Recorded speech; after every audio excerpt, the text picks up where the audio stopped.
జగిత్యాల జిల్లాలో సంచలనం సృష్టించిన యూట్యూబర్ వైష్ణవి హత్య కేసులో కీలక మలుపు చోటు చేసుకుంది.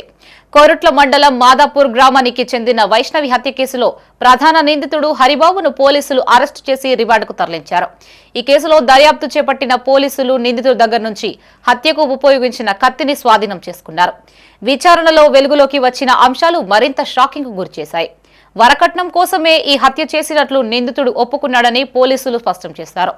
ఇప్పటికే 5 లక్షల రూపాయలతో పాటు 2 గుంటల భూమిని కట్నంగా వైష్ణవి తల్లిదండ్రులు ఇచ్చినప్పటికీ అదనపు కట్నం కోసం నిందితుడు తరచూ వైష్ణవిపై వేధింపులకి పాల్పడ్డట్టు సమాచారం.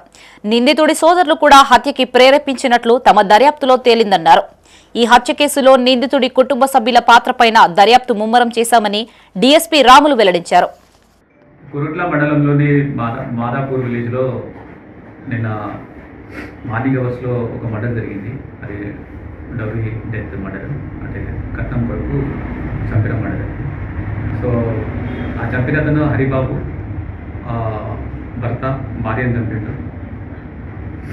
అతను మ్యారేజ్ చేసుకునేది వైష్ణవి అనే ఆమె చనిపోయింది. ఆమెను లవ్ మ్యారేజ్ చేసుకున్నాడు 10 months బ్యాక్. వాళ్ళ అమ్మ నాన్నకు ఇష్టం లేదు. వాళ్ళ అమ్మ నాన్న వాళ్ళ అమ్మ తర్వాత బ్రదర్స్ వాళ్ళు కట్నం కావాలి, వేరే దగ్గర అయితే కట్నం వచ్చేది, ఈమెను పెళ్లి చేసుకోవడం వల్ల కట్నం రాలేదని ఆమె వాళ్ళ తల్లి వాళ్ళ అన్నలు ఈ నేరస్తునికి హరిబాబుకి చెప్పి పంపించేది. అతను అదే రకంగా వచ్చి వాళ్ళని హరాస్మెంట్ చేసేది. ఈ వైష్ణవి చనిపోయిన అమ్మాయిని, అదేవిధంగా భార్యని, తర్వాత అతమ్మ. అందులో భాగంగా వాళ్ళు ఒక 5 లక్షల రూపాయలు కొని 2 గుంటల భూమి కూడా కొని వాళ్ళకి ఇచ్చారు. అయినప్పటికీ మళ్ళీ ఇంకా అదనంగా కావాలి, ఇంకా అప్పులు అనే ఉద్దేశంతో ఇంకా 5 లక్షలు కావాలన్నా కట్నం కావాలనే దాంట్లో గొడవ పడేది. అందులో భాగంగానే నిన్న మార్నింగ్ అవర్స్లో కూడా అక్కడ వాళ్ళు గొడవపడి